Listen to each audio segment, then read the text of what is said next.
সকালে ঘুম থেকে উঠে যদি তুমি জানতে পারো যে আজকে দুপুরবেলাতে ভেটকি মাছের পাতুরি খাওয়া হবে, একজন বাঙালির কাছে এর থেকে ভালো মর্নিং আর বোধহয় হতে পারে না।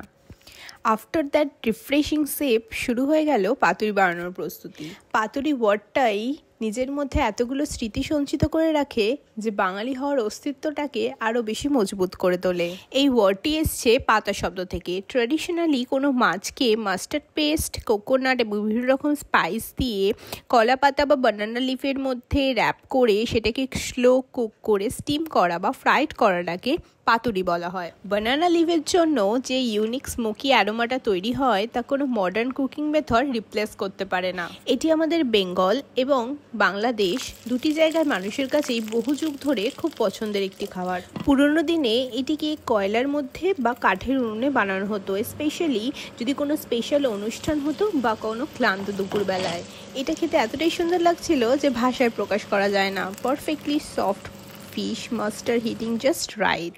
This is comfort, cultural and tradition all in one bite.